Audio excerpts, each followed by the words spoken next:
Bueno, es prácticamente verano y llevamos todo el día de conferencias, o sea que estáis entre cansados, dormidos y hartos de materia intelectual. Vamos a intentar en el breve tiempo que nos queda, porque hemos de coger el tren a Barcelona esta tarde, hacer un pequeño fresco pictórico de la situación en la que realmente nos encontramos y en qué dirección habríamos de ir para sobrellevar y sobrevivir al desastre de la desaparición del mundo que conocisteis. El mundo que habéis conocido en vuestra infancia, el mundo de vuestros padres, el mundo de vuestros abuelos, desaparece a marchas forzadas, no solamente en el paisaje étnico de vuestras ciudades, lo que es evidente, nada en contra de otras poblaciones, de otras nacionalidades, de otros pueblos con los que podemos convivir, nos podemos entender, nos podemos comprender, pero cada pueblo, cada nación necesita sus raíces, necesita su espacio común, necesita personas con las que se entiende, con las que se comprende, donde hay una comunicación corporal no hablada, no escrita, porque es psicológica, por siglos de tradiciones culturales, por una historia personalísima de cada una de las naciones que es irrepetible.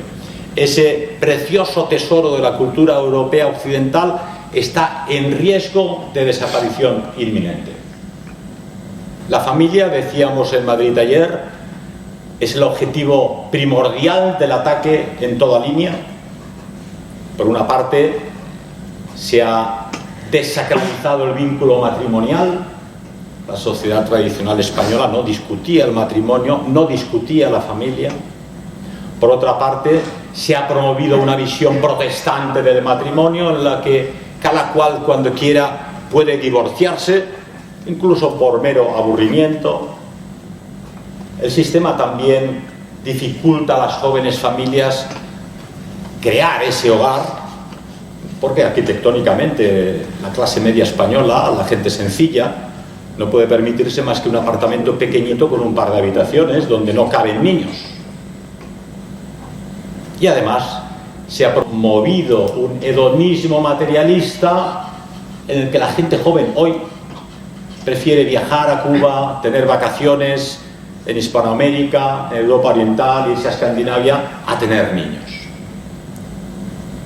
Para empezar, hemos de afirmar que una pareja, hoy todo el mundo está en pareja, tengo aquí mi pareja, nadie dice mi esposa, porque eso ya no se lleva.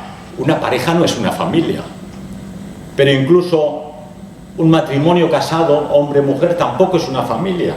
Una familia es hombre, mujer, casados con niños.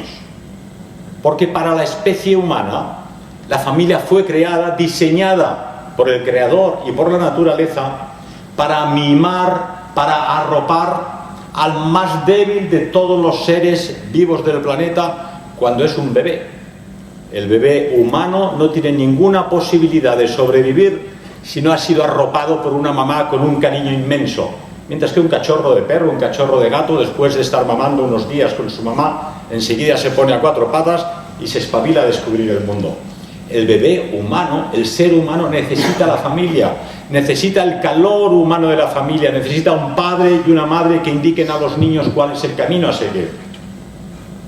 Ahora los niños son educados por la televisión, por el internet, por las leyes de género que promulga el gobierno, y los padres tienen poco que decir, porque la mamá ha sido arrancada del hogar familiar para producir y trabajar.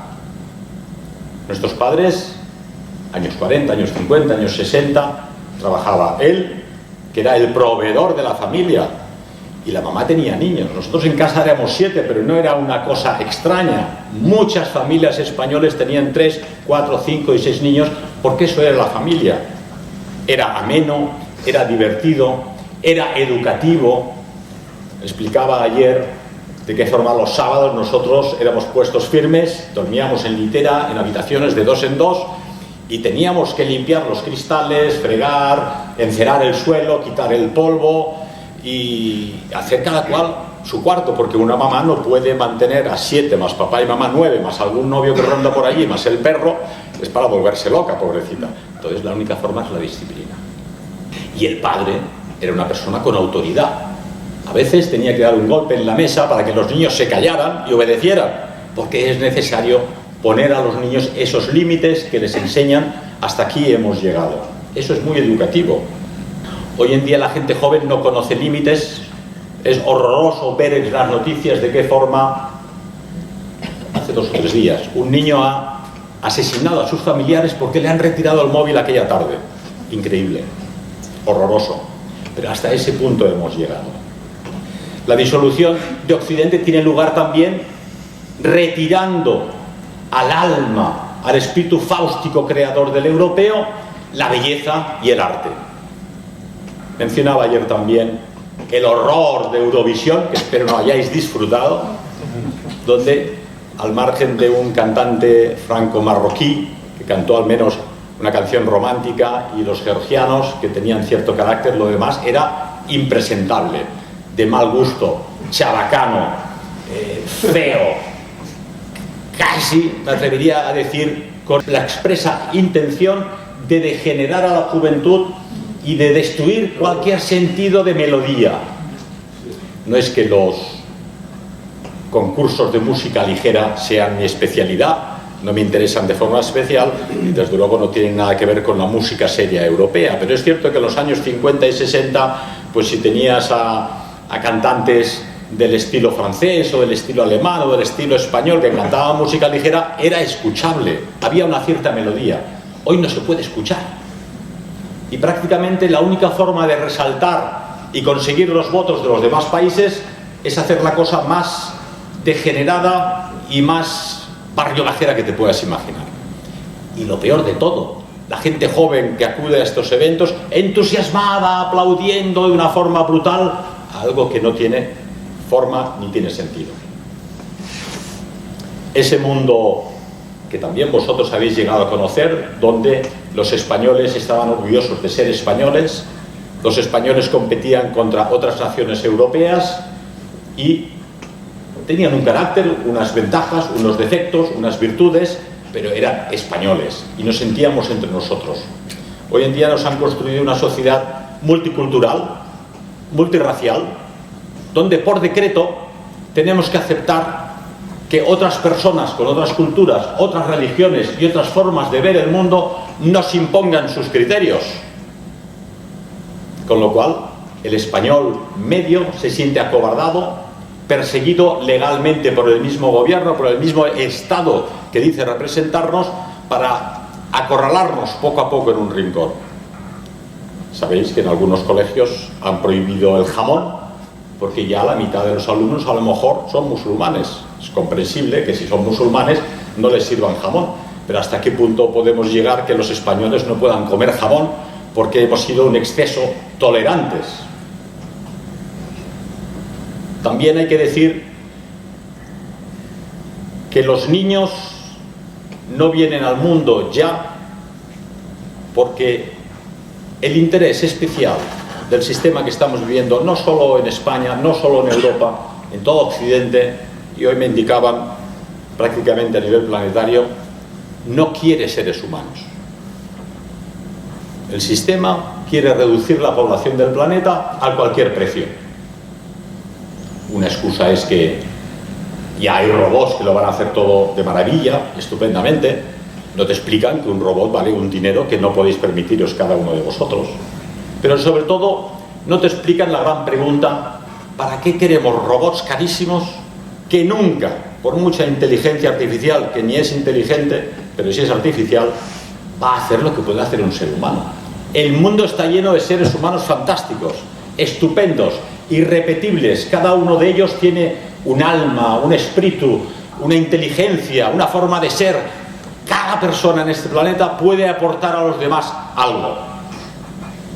Porque todos, españoles, portugueses, franceses, alemanes, noruegos, suecos, pero también africanos, senegaleses, indios, tunecinos, marroquíes, todos nos debemos mutuamente. No hay nada en este planeta que podáis hacer por vosotros mismos. Ayer describía el divertido libro, ameno en la juventud, de Robinson Crusoe, de Defoe. Habréis leído, 1700 y pico, en plena época de la idea del el buen salvaje, ¿no?, de la persona que en la naturaleza por sí misma es buena. Pero cuando analizas la situación, un ser humano en una isla con un árbol lleno de cocos no sobrevive, porque nos necesitamos todos nosotros. Coged cualquier producto, un libro, bien, necesitáis papel, claro, de los árboles. Hace falta alguien que sepa cortar los árboles, que sepa plantarlos y que sepa extraer la pasta de papel de esos árboles. Luego hace falta tinta. ¿Quién va a fabricar la tinta? Un químico tendrá que hacer la fórmula y luego ponerse a producir, buscar los minerales para esa tinta. Hace falta un diseñador de la portada que tenga un sentido estético de las cosas. Hace falta un encuadernador. Hace falta un traductor, un intérprete. Para cualquier cosa, sea un pañuelo, sea un botón, desde luego el teléfono móvil, la camisa que lleváis puesta, necesitáis la colaboración de una enormidad de seres humanos, hasta el señor que lleva el camión y trae la camisa a una tienda cerca de tu casa. Es imposible vivir de forma individualista, egoísta, en una isla o apartado del mundo. Muchos amigos dicen: el mundo está fatal. Hay escrito en las paredes de las ciudades: parad el mundo que me apeo. Digo, es que no te puedes apear. Tú has de remar en este barco, en esta nave espacial en la que estamos montados, girando una vez al año alrededor del Sol. Cada año de vuestra vida es una vuelta alrededor del Sol, pero estáis en un planeta que no deja de ser una pequeña nave espacial con muchos seres humanos cuya misión es comprenderse, entenderse, ayudarse y colaborar. Se ha hablado de que en el mundo no cabemos, de que hay demasiadas personas. De ahí la excusa y la pretensión con la Agenda 2030, con los globalistas, de promover la píldora. Luego empezaron a promover las familias con la parejita, como mucho. Luego dijeron que el aborto podía ser legal, a pesar de que es una vida humana de buen principio, y es un crimen horroroso porque no tiene ninguna posibilidad esa vida de defenderse. Luego se dijo que la economía no podía soportar familias numerosas, y luego se llegó a la idea de que la ecología no podía producir suficientes alimentos y materias primas para una población que en apenas un siglo ha doblado la población del planeta a 8.000 millones. Yo explicaba ayer que no hay que tener miedo de las posibilidades enormes del ser humano, porque si uno se pone a pensar ¿por qué estáis todos vosotros aquí? Es la viva prueba de que vuestros antepasados en la Edad Media, en la Edad de Piedra, en la Edad de Bronce, en las grandes glaciaciones, lucharon denodadamente para sobrevivir, reproducirse y crear familias. Vosotros sois los herederos, sois la prueba viva de que el ser humano ha vencido en situaciones mucho peores que las actuales. Estaban en cuevas, arropados, protegiéndonos de los lobos y de los osos. Cuando las glaciaciones se retiraron, el ser humano dejó la cueva y decidió bajar a los grandes valles de los grandes ríos. Una vez cultivados estos grandes valles, inventó la agricultura, inventó la escritura, inventó el dinero, pero el mundo todavía era ilimitado para ellos y domaron el caballo. Y tras domar el caballo subieron a las grandes estepas, conquistaron las grandes estepas y cabalgaron y se encontraron con los mares, chocaron con el mar. Y ahora tenemos otro problema. ¿Qué hacemos? Construimos barcos, y el ser humano construyó barcos, y con los barcos navegó y chocó nuevamente con los continentes. Y una vez conquistó todos los continentes, go west, que decían los norteamericanos para el lejano oeste, dirigiros hacia el occidente, conquistar las tierras del lejano oeste. Pero nuevamente se encontraron con el mar. Entonces ya allí tenían un problema, porque de seguir se encontraban con los chinos y los japoneses. Ahí no se acabaron los problemas del mundo. El ser humano descubrió que el mundo era limitado. Nos conocimos, aprendimos mutuamente y nos ayudamos. Nos hemos ido pegando palizas de vez en cuando, como hacen los hermanos en las familias. Te pegas con el hermano porque así, además de disfrutar, aprendes lo que es la lucha por la supervivencia. Las naciones europeas han luchado entre sí durante siglos y pese a todo, todas han sobrevivido, han aprendido y han aprendido a comprenderse y a comunicarse. Y llegó un momento con un idealista, como un soñador, con un visionario como fue von Braun en los años 20, que decidió el mundo es limitado y vamos a tener una nueva frontera, hay que hacer algo. Y este chaval que tiraba cohetes de fallas valencianas prácticamente en un aeródromo de Berlín, dijo, podemos llegar a la Luna, lo veo, lo sé, se puede llegar a la Luna. Y este hombre llegó a planificar, a diseñar esos cohetes que luego en la Segunda Guerra Mundial fueron lo que sería la famosa V2 y la V1, el A4, hicieron planos para un A4 que tenía que llegar a Estados Unidos, pero ya entonces, en plena Guerra Mundial, este equipo de ingenieros alemanes diseñó plataformas espaciales, diseñó cohetes mayores de varias etapas con la que conquistar el espacio sideral. Muchos dicen, pero con los problemas que tenemos en la Tierra, ahora tú te vas a dedicar a la conquista espacial. Pero ¿qué otra cosa ha hecho el ser humano sino siempre plantearse nuevas metas, nuevos destinos, nuevos esfuerzos que vencer? Y luego en Estados Unidos, detenidos todos los ingenieros alemanes, dicen, oiga, les podemos solucionar este tema, les podemos ayudar a poner a un hombre en la Luna. Bueno, nosotros no os necesitamos. El ejército americano tenía planes para su cohete, el Vanguard. Después de varios años de desastres y de accidentes, al final fue el presidente Kennedy que se fijó en aquel chico alemán del aeródromo del año 1920 que dijo, yo tengo un Saturno y el Saturno llegará a la Luna. Y finalmente le dan la autorización a von Braun y al equipo de ingenieros alemanes para que lo intenten ellos. Y el equipo de ingenieros alemanes pone al hombre en la Luna. Pero no una vez como muchas piensan, 6 veces hemos estado en la Luna. 6 veces.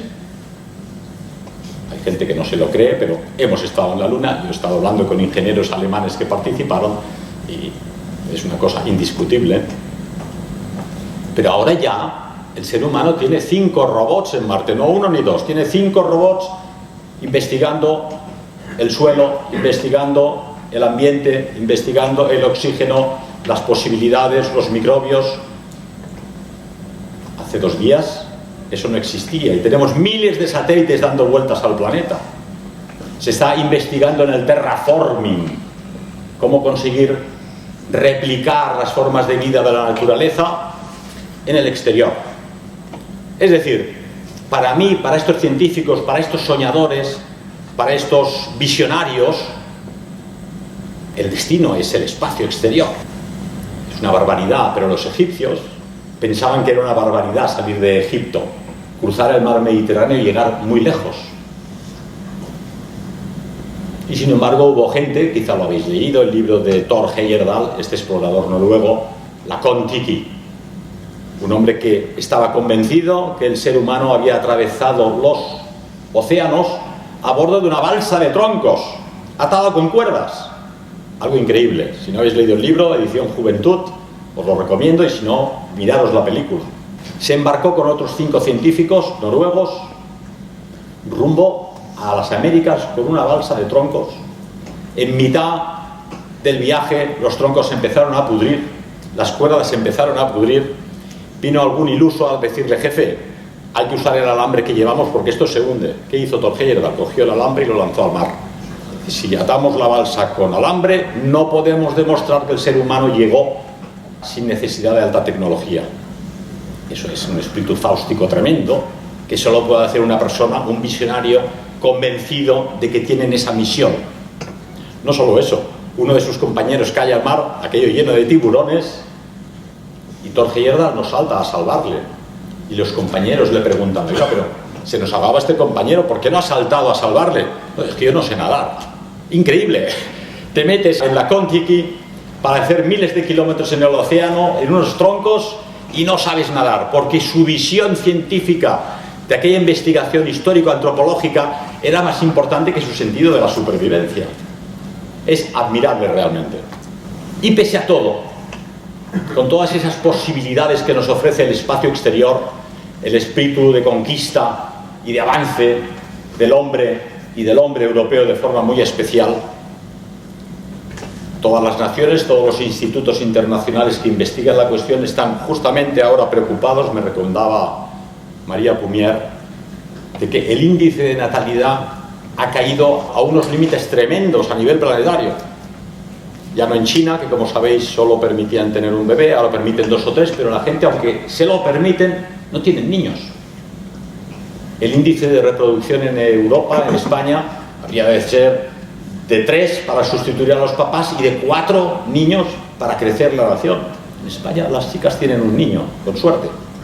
Cada día la edad de matrimonio es mayor y la edad del primer bebé pasan los 30, les dan los 40, se pasa el arroz y te encuentras con chicos y chicas que se miran al espejo, pero no piensan a largo plazo qué va a ser de ellos cuando tengan 80 y 90 años, cuando el 70% de la población europea sean viejos decrépitos y el Estado te diga: es que no hay dinero, no puedo pagarte un señor que te lleve en la silla de ruedas.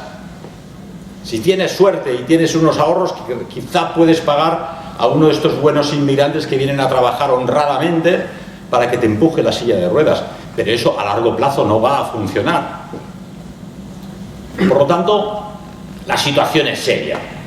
El mundo que conocíais culturalmente está desapareciendo, el mundo artístico está desapareciendo, nuestra identidad étnica está desapareciendo y estamos desapareciendo biológicamente.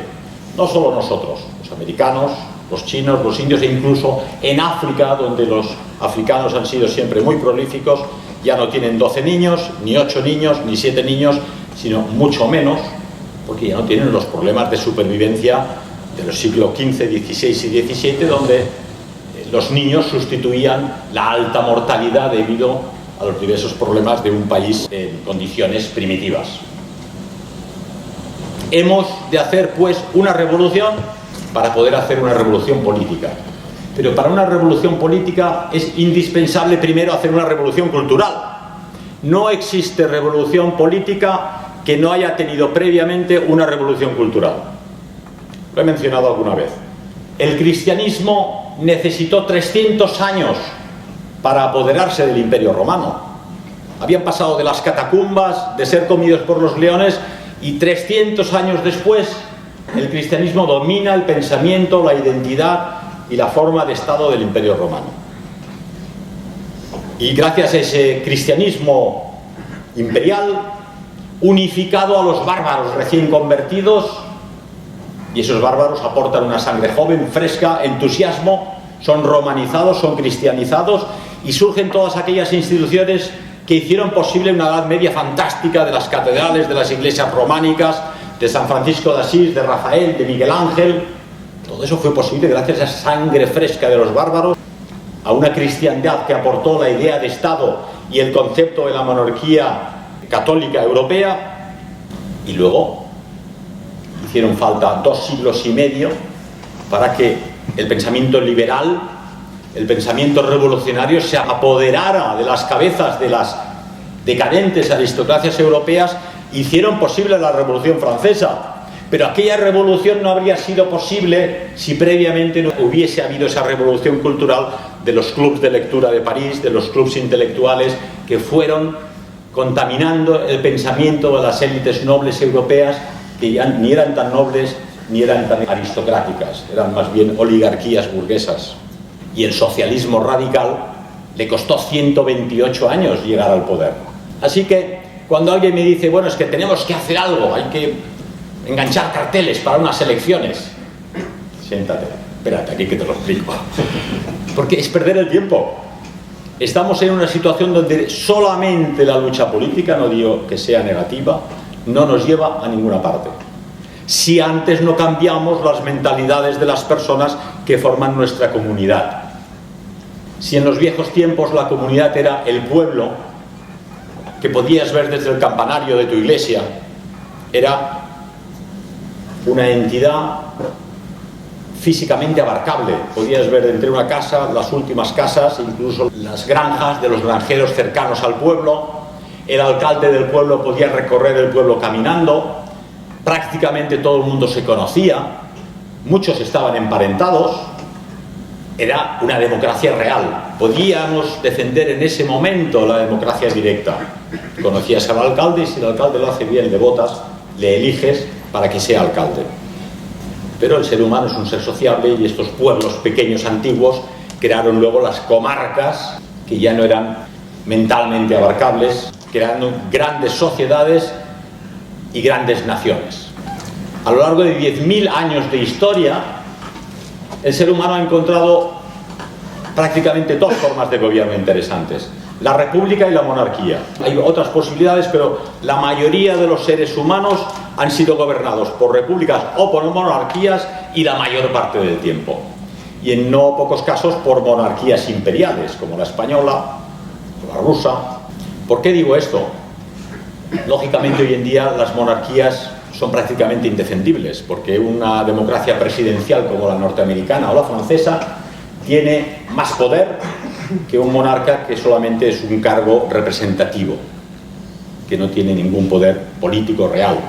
Y la monarquía, aunque históricamente es defendible, hoy es imposible porque le falta el sustrato de la aristocracia natural, la aristocracia de los mejores, de los más nobles, de los más capaces.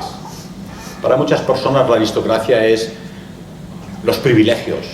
Hoy en día hemos tenido en la Unión Soviética la nomenclatura, ¿no? Era la aristocracia de la Unión Soviética, que eran la vanguardia del proletariado, y al final se convirtieron más que nada en una aristocracia económica que tenía permiso para ir a los supermercados donde había productos occidentales y el resto de la población no podía aprovecharlos. Y el liberalismo capitalista tiene también su aristocracia, que son los famosos y los ricos que salen por la tele, y los directores y ejecutivos de grandes empresas que tienen privilegios. Son las aristocracias hedonistas. Pero para volver a la tradición de la monarquía tradicional europea es necesario y previo tener una aristocracia de la virtud. Aristos, en griego, la virtud, los mejores, los más nobles, aquellos capaces de entregarse a los demás precisamente porque son los más capaces y porque son los más nobles.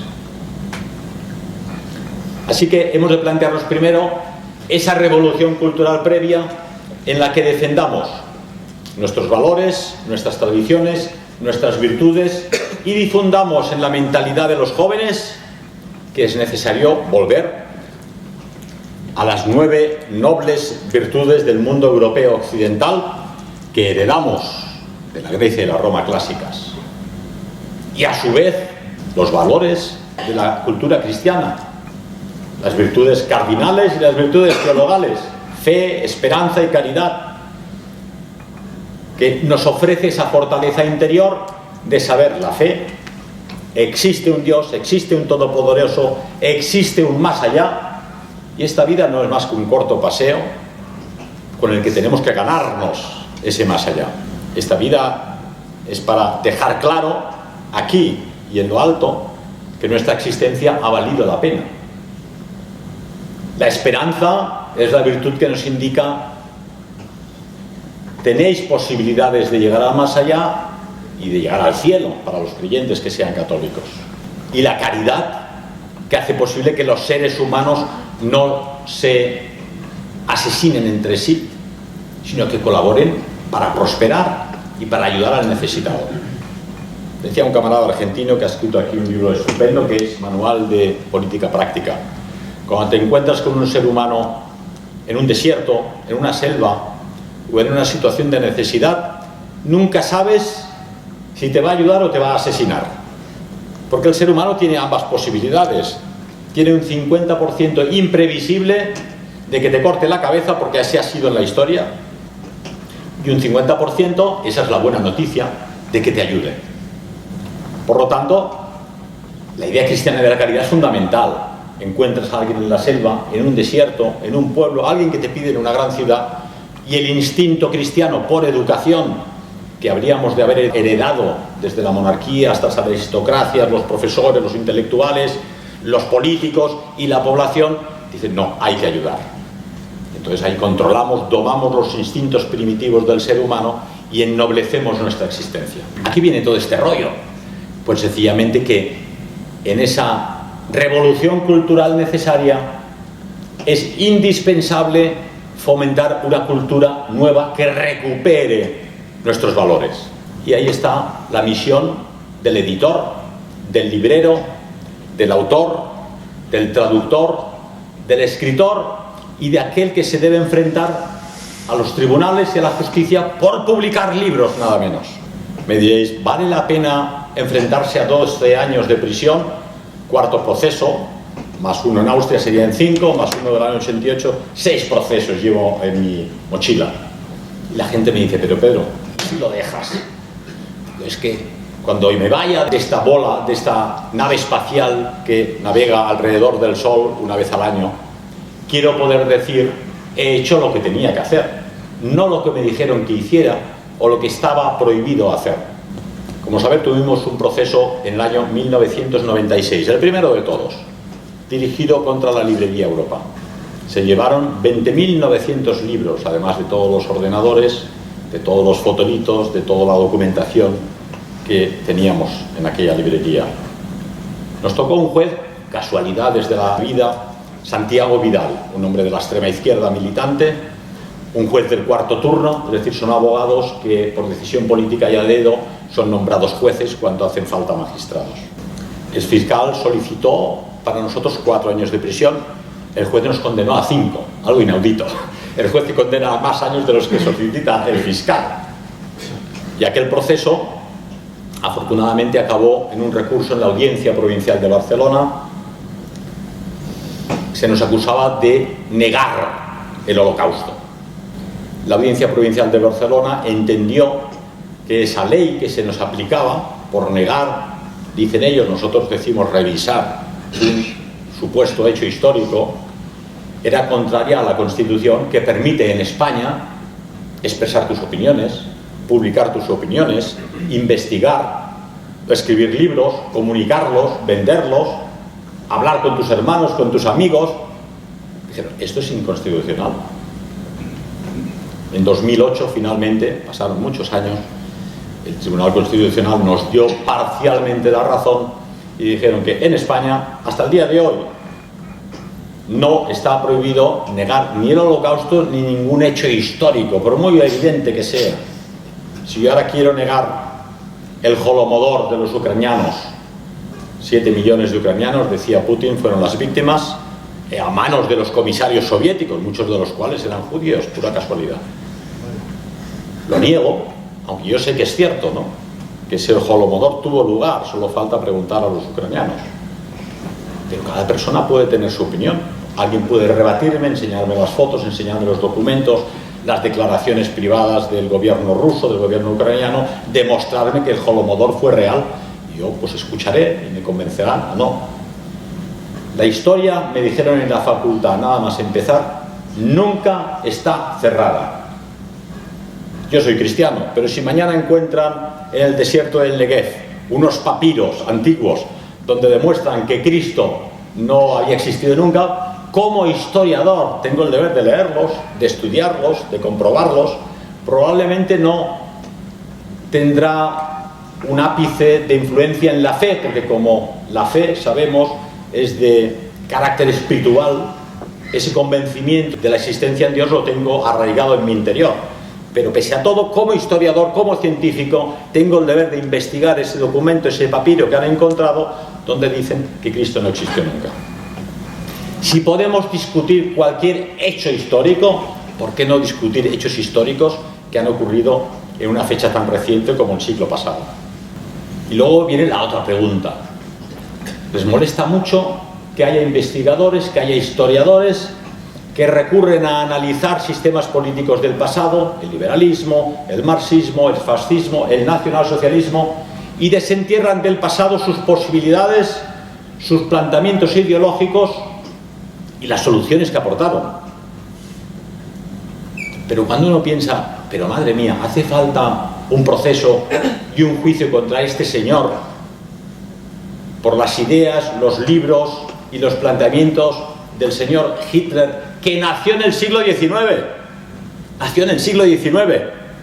Imaginaros que un juez y un fiscal se rasgara las vestiduras porque yo dijera que Napoleón era un tío estupendo, o porque yo dijera que Carlomagno, que Julio César eran gente estupenda. Son personajes históricos, no los pueden borrar de la historia de un plumazo. Y odian por algún motivo extraño a Hitler porque no lo pueden borrar de un plumazo. ¿Qué se intenta con estos procesos? Algo inaudito. Hemos tenido 2 semanas de un proceso larguísimo, la semana que viene tenemos otra vez proceso, y es increíble observar, escuchar a estos policías que han hecho lo que llaman la labor de inteligencia. Se han leído los libros, los han analizado, y a uno de ellos le preguntaba a nuestro abogado: usted dice que los discursos de Hitler del año 36, 37, 38, un volumen de esos 3 años, fomentan el odio, el antisemitismo, el racismo, pero ¿no se le ocurre a usted, señor agente de inteligencia de los Mossos d'Esquadra, que eso es un documento histórico, que puede ser necesario traducirlo, que un editor lo publique para que alguien pueda llegar a las fuentes originales sin comentarios de terceros? ¿No se le ocurre a usted que es necesario que los historiadores lean lo que dijo Hitler de primera mano y no lo que dijeron los vencedores de él? Sí, pero de todas formas estos discursos promueven el odio. Entonces uno se da cuenta que incluso los policías, evidentemente, forman parte de esta sociedad y son bombardeados a diario con un adoctrinamiento televisivo e intelectual donde la discusión fuera del esquema político ideológico actual no es posible, no está permitida. Una cosa tremenda. Esto no lo vamos a publicar hasta que haya pasado el proceso, ¿no? Pero desfilaron muchos agentes que habían leído todos los libros, una 50 de títulos en esta ocasión. Y nuestros abogados preguntaban: usted, perdone, ¿usted qué formación tiene? No, yo soy policía. Oye, ya, pero formación académica, ¿qué estudios tiene? Yo hice el BUP. Ah, bueno, bien. ¿Y usted? Sí, yo también hice y luego fui a la Academia de Policía. Muy bien, muy bien. Y usted ha estado leyéndose a Hans-Jürgen Eisen, que es el psicólogo principal, el más citado después de Sigmund Freud, y uno de los 10 primeros en la Escuela de Psicología en Estados Unidos, por ejemplo. A Hans-Jürgen Eisen hay que leerlo si quieres aprobar la carrera de Psicología en la universidad. Y un señor que tiene el BUP analiza el libro del más importante psicólogo de Occidente, que por cierto tenía familia judía, se fue a Alemania cuando Hitler llegó al poder, solo porque fuera de contexto en una página dice, según las investigaciones que se han hecho hasta el momento, parece ser que hay diferencias intelectuales entre los seres humanos. El IQ de los mulatos, de los africanos, de los blancos, de los asiáticos, de los chinos, es diferente. No entró a valorar, dijo, para un científico lo importante es aceptar las cosas como son. Pero luego en la frase posterior del libro y anterior del libro indicaba él, que además de ser antirracista era contrario a la segregación racial, que había que respetar a todo ser humano y que todo ser humano ha de tener las mismas oportunidades al empezar, pero evidentemente no al final. Todos han de tener la posibilidad de educación al empezar y según su valor, según sus capacidades, según su esfuerzo, que llegue tan lejos como pueda. Al final ese igualitarismo ya no es posible porque cercenaríamos la excelencia. Y estos Mossos d'Esquadra que tienen el BUP, pues censuran a Ricardo Wagner. El señor Jacob fue interrogado en el tribunal que por qué en su libro Nobilitas era contrario al feminismo. Este señor dijo, oiga, yo soy filósofo y pensador, he investigado el pensamiento indio clásico, he investigado el pensamiento de la Grecia clásica, he investigado todo el pensamiento político del mundo romano, del Renacimiento, del romanticismo alemán hasta el siglo XX.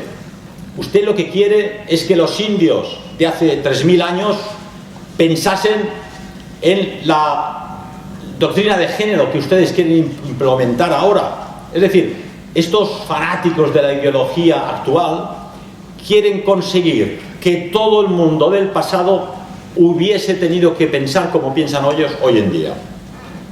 O sea, quieren un traje hecho a medida para todos. Democracia liberal capitalista del estilo americano para todas las culturas del planeta, para todas las naciones, pero tanto para las existentes hoy como para las que existieron en el pasado. Un absurdo, eso no es un traje, eso es una camisa de fuerza, porque quieres meter a los africanos, a los indios, a los japoneses, a los escandinavos y a los españoles en el mismo estilo de vida y hemos a veces bromeado de McDonald's, Coca-Cola, Michael Jackson y televisión al uso. Todos y cada uno de los libros que los Mossos de Escuadra con BUP han intentado censurar eran personas de altísimo nivel. El doctor Jacob decía, esta cita que usted ha sacado aquí sobre el dominio de los judíos en la banca y en las finanzas es de Ricardo Wagner. La traductora no lo tradujo así, dijo que era una idea del autor, por lo tanto un delito. Dijo, no, es que es un pensamiento de Ricardo Wagner. ¿Pero por qué cita a Ricardo Wagner, el compositor, en un libro de filosofía? Porque además de compositor era un gran pensador, era un gran filósofo, era un poeta.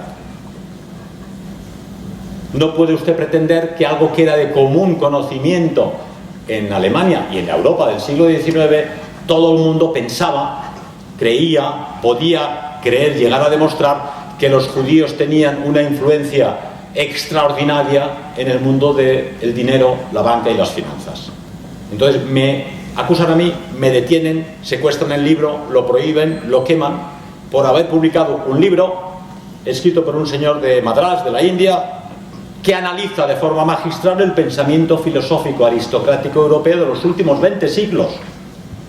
Y llega un señor que ha hecho el BUP y por una orden policial dice, no, esto hay que prohibirlo, quemar el libro.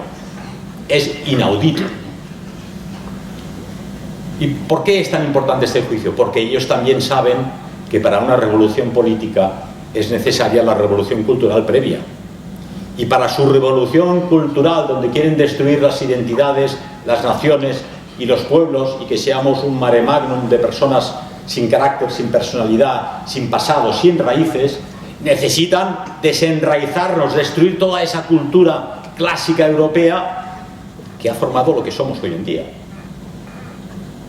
Con la legislación tal y como está hoy en día escrita, si un profesor en el colegio recomienda a sus alumnos, mañana tenéis que ir a ver al teatro o al cine El Mercader de Venecia de Shakespeare, este señor está cometiendo delito de odio, porque la legislación actual, transformada después del primer juicio del año 96 con nosotros, añadieron la palabra delito de odio indirecto.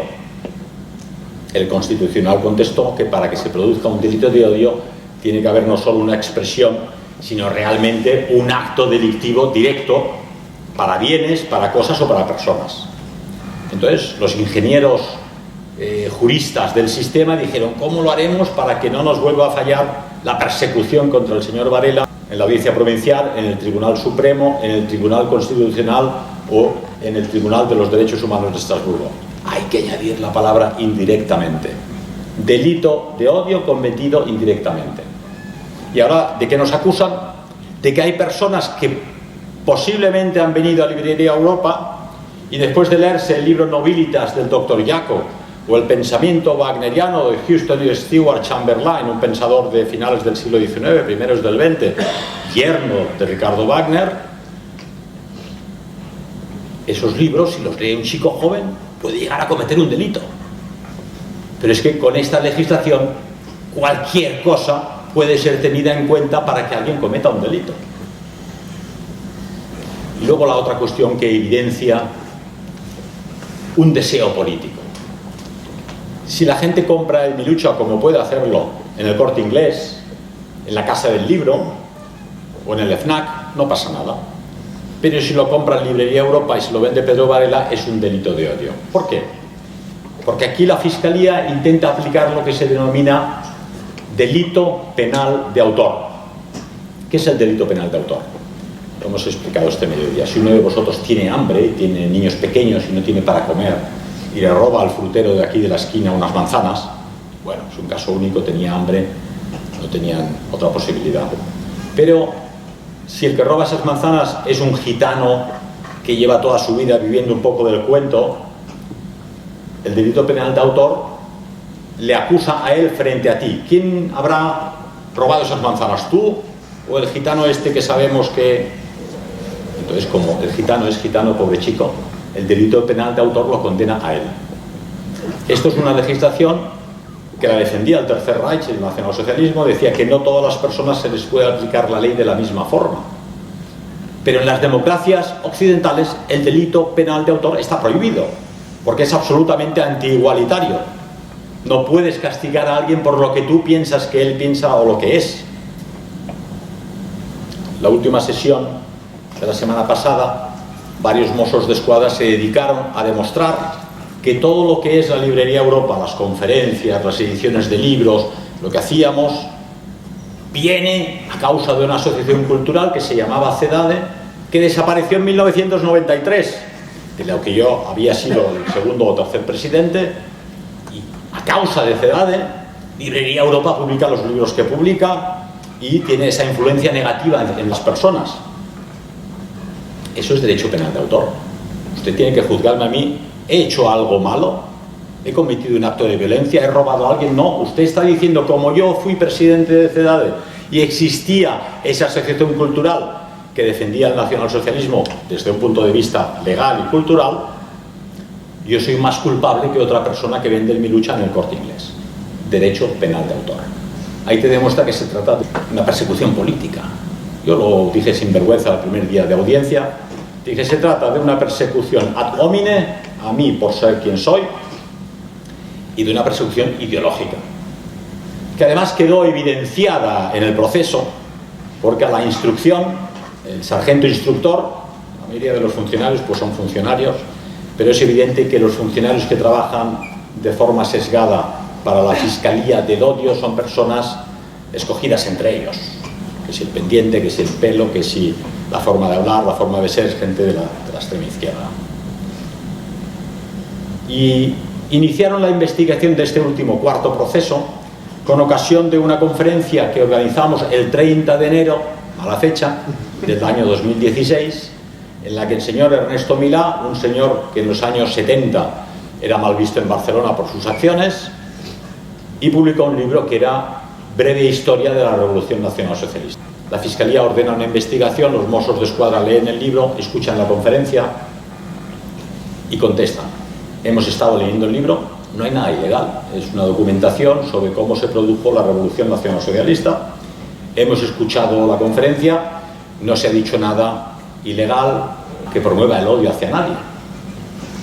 Y poco después, mis abogados preguntan, entonces si no había nada ilegal en el libro y nada ilegal en esa conferencia, ¿por qué siguen ustedes la investigación? No supieron contestar, siguieron investigando. Y entre los papeles de la instrucción aparece un correo electrónico del sargento instructor de la investigación de inteligencia preguntando a don Miguel Ángel Aguilar, el fiscal general de delitos del odio, cómo tenemos que dimensionar este caso. Increíble. Claro, la palabra dimensionar es, lo hacemos grande, lo hacemos pequeño, ¿qué tamaño le damos? En la conferencia no había nada, este libro no dice nada. Pero claro, ahí se ha evidenciado que la policía no ha hecho su trabajo investigando un crimen, un robo, unas huellas, sino que pregunta a una instancia política cómo dimensionamos este caso. Es evidente que el fiscal dijo, tenemos que cerrar Librería Europa, sea como sea, sigan investigando. Entonces siguen acumulando libros, leyéndolos de forma sesgada, entresacando palabras fuera de contexto, para conseguir llegar al 7 de julio del año 2016 y cerrar judicialmente la Librería Europa. La lucha es una lucha encarnizada. Tenemos a la derecha contra nosotros 4 grandes divisiones blindadas del enemigo, cuál es el abogado de la Comunidad Judía de Barcelona, el abogado del Movimiento contra la Intolerancia de Esteban Ibarra, un vividor de la extrema izquierda, por cierto apesebrado con esta asociación y antiguo terrorista del Grapo aparentemente. Tenemos al abogado del Ayuntamiento de Barcelona, comunistas, que no quieren que Librería Europa vuelva a abrirse. Y tenemos a la Fiscalía de los Delitos del Odio. Pues están bien armados esta gente. Pero a mi izquierda tengo a 4 abogados de primera categoría que están luchando como gato panza arriba. Y enfrente 3 magistrados profesionales, serios, que no traslucen ninguna antipatía o simpatía hacia unos ni hacia otros. Este proceso no se decide en los 12 años de prisión de Pedro Varela y tampoco se decide solo si Librería Europa es una librería legal o no. Se decide el futuro de la libertad de expresión de todos los españoles. Porque, como he dicho antes, si cualquiera de vosotros recomienda a un amigo ir a ver El Mercader de Venecia de Shakespeare, o leer los libros de Quevedo para el cuento, o el teatro clásico español, o Calderón, o Schiller, o Kant, o Schopenhauer, o Nietzsche. Hasta el mismo Karl Marx tiene textos donde denuncia a los judíos. No podremos recomendar a Karl Marx, porque si el fiscal quiere dirá, usted está recomendando a Karl Marx, ya que hay una sentencia de Karl Marx contraria a los judíos. Por lo tanto, nos jugamos la libertad de expresión, de investigación y de información a largo plazo. No podemos ceder, no podemos rendirnos y, vuelvo a decir, el destino personal puede ser duro, pero al final de cuentas es un paseo por este planeta, por esta bola que da vueltas alrededor del Sol, y cada uno de nosotros cumple su papel, y el papel ha de ser digno. Dijo uno de nuestros héroes que el destino nos encuentre dignos y fuertes si nos lo hemos merecido. Gracias por vuestra asistencia.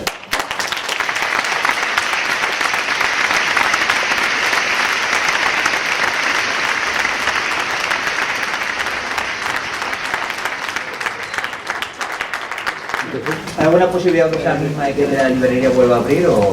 Hombre, si un tribunal declara que somos inocentes del delito que se nos acusa, lógicamente se resarcen de las pérdidas, hay lo que se llama lucro cesante, son 8 años pagando el alquiler de la librería sin poder vender libros, sin tener ingresos, ¿verdad?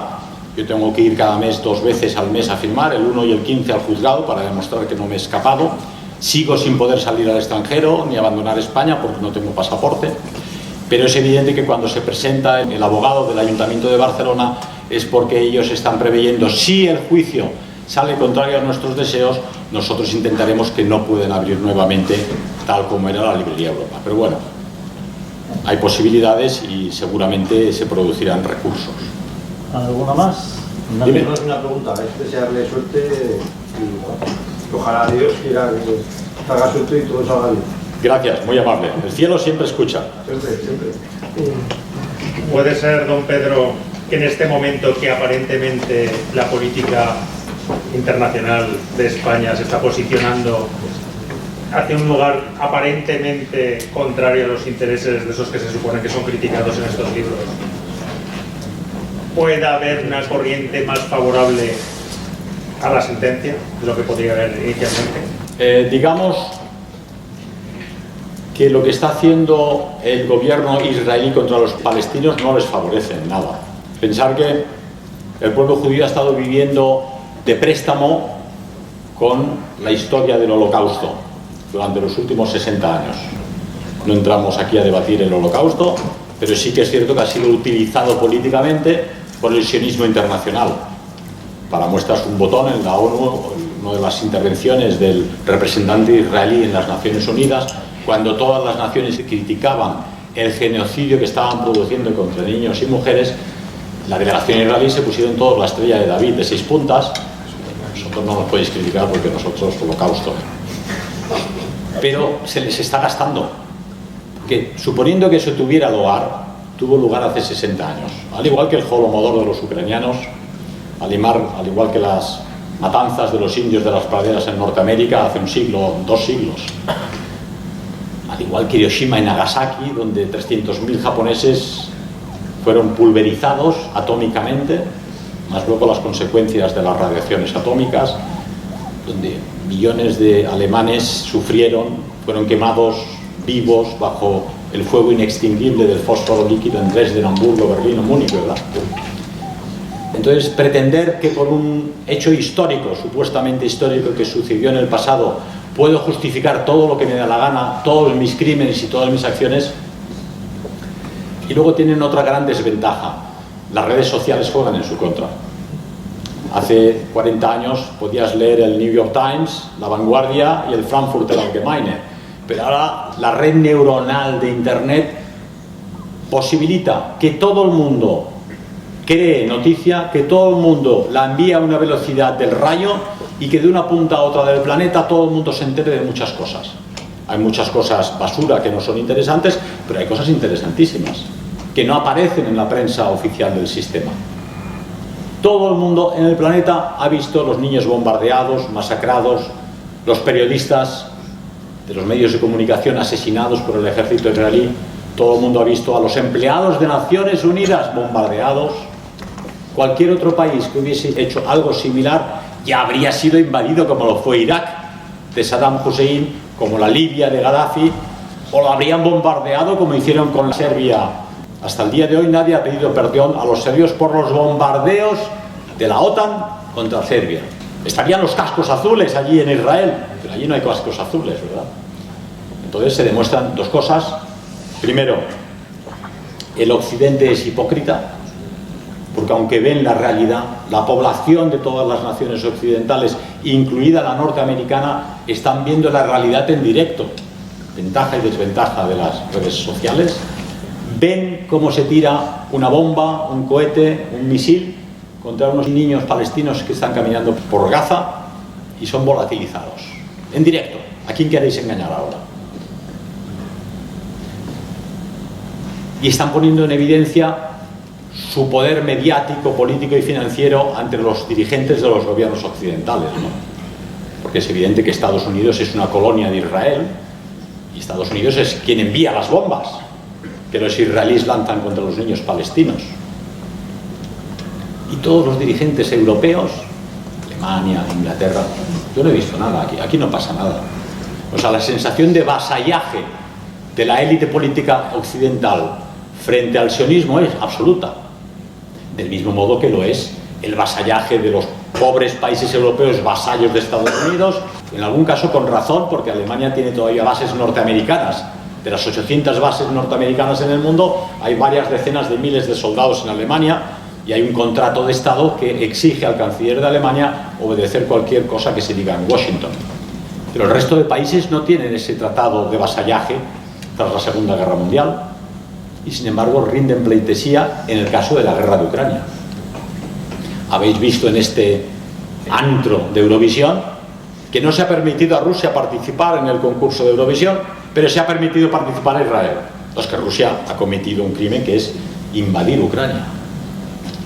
Ha cometido crímenes de guerra, crímenes contra la humanidad, pero luego se le permite a los israelíes. Es decir, o todos moros o todos cristianos, decimos en España, ¿verdad? Y eso no se le escapa a nadie. Los periodistas lo saben, aunque no lo digan, los políticos lo saben, aunque rindan pleitesía, y la población de la calle lo sabe. Las manifestaciones pro-palestinas en Estados Unidos, en las grandes universidades, en Alemania, en Inglaterra, en España también, demuestran que la población ya no quiere ser engañada. En Estados Unidos, un país donde la libertad forma parte de su constitución, de las famosas enmiendas de la Constitución americana, la policía golpea brutalmente a los estudiantes y profesores universitarios que manifiestan su enfado por el genocidio de Gaza y son favorables a Palestina. En Estados Unidos, en las universidades, que es un terreno académico, los profesores son golpeados brutalmente por la policía. En Alemania, si cuelgas la bandera palestina, vienen varias furgonetas de policía, se llevan la bandera y se te llevan a ti a la prisión. Prohíben cualquier manifestación. Lo mismo que en Francia y que en Inglaterra. No me malentendáis. Aquí uno diría, oiga, pero es que los israelíes tienen derecho, estoy de acuerdo, los israelíes tienen derecho a vivir en un país. Hay gente que dice, hombre, es que se lo robaron a los palestinos, cierto. En el año 48 les engañaron, dijeron, vamos a completar el país y los han ido expulsando y se han quedado en su territorio. Están ocupados. Pero es verdad que el israelí que vive hoy en Israel no conoce otra cosa.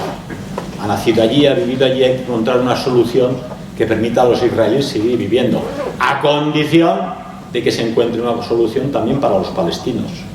La propuesta de Shamir es esa. Un hombre, un voto, se puede convivir. Las comunidades cristianas que existían en Oriente Medio desde la época de los evangelistas, en Siria, en Irak, en todos estos países, han convivido tranquilamente, cristianos ortodoxos, católicos, judíos, musulmanes, sin problema. Y ha sido el expansionismo israelí que ha llevado al paroxismo ese odio para todo aquello que no sea prosionista. Yo creo que lo están haciendo mal y la batalla propagandística la tienen perdida. Que La Vanguardia, el New York Times o el Frankfurter Allgemeine o Le Monde estén lamiendo las botas ya no les sirve para nada. Habéis visto que el Tribunal Penal Internacional ha emitido orden de detención contra Netanyahu y el ministro de la Guerra por crímenes reales, ¿no?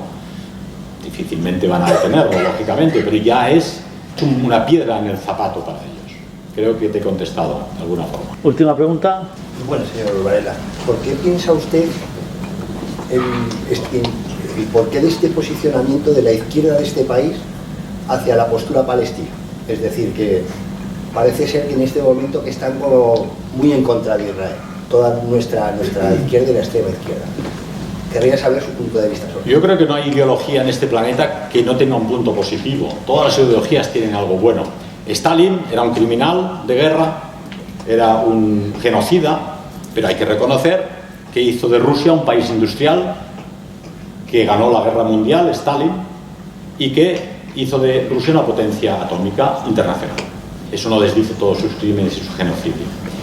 La izquierda ha tenido por tradición esa simpatía con el mundo palestino, porque la izquierda noble o la izquierda realmente interesada en la caridad con los demás ha defendido las causas perdidas, a los pobres, a los esclavizados, a los que estaban padeciendo, ¿verdad? Y esto es lo que han hecho. Ha ayudado, por supuesto, mucho que el mundo capitalista liberal haya sido desde el principio, desde la fundación del Estado de Israel, furibundamente prosionista, sin siquiera poder conversar sobre una mesa, decir, vamos a ver qué se puede hacer, ¿verdad? Ha ayudado a que la izquierda se posicione todavía más fanáticamente con los palestinos. Pero yo te diría todavía peor. España es un país de tradición, no antisemita, pero sí antijudía desde los reyes católicos.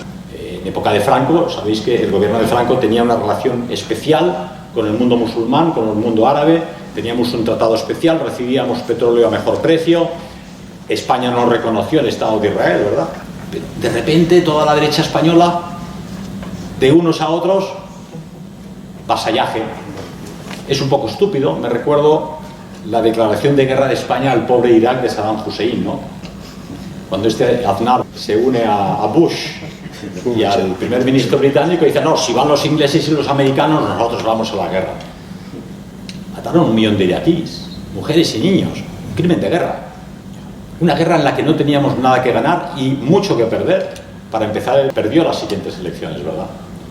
Y esa derecha que empezó con esto, luego se ha ido posicionando con la idea protestante de los cristianos sionistas norteamericanos. Como sabéis, el protestantismo abandona lentamente el Nuevo Testamento y recupera el Antiguo Testamento con todo lo que supone la recuperación de la mitología histórica hebrea. Y ellos consideran que los buenos cristianos protestantes tienen que ayudar al pueblo judío a conseguir ese gobierno mundial, ese nuevo Mesías que ha de traer el nuevo orden en el planeta. Lo que nadie les dice a la cara, claramente, tú no puedes estar con Dios y con el cristianismo. O estás con uno o estás con otro. Si tú eres cristiano y sigues a nuestro Señor, no puedes seguir a aquellos que están contra nuestro Señor. Todos estos partidos liberales, ¿usted es cristiano? Sí. ¿Cómo es que, siendo cristiano, apoya a aquellos que quieren destruir la cristiandad? Que han dicho por activa y por pasiva que quieren destruir la cristiandad, que son enemigos de Cristo y que ante Pilatos ya gritaron que su sangre caiga sobre nuestros hijos, los hijos de nuestros hijos, crucifícale. Y desde entonces es así la situación. Pero estos liberales, estos capitalistas, estos cristianos sionistas piensan que si eres un auténtico cristiano de la Biblia, tienes que ayudar a los judíos. Y esa es la gran fuerza de Israel. Cuenta con millones de norteamericanos cristianos protestantes a los que han convencido que para ser buen cristiano tienes que ser más pro-judío que el mismo Netanyahu.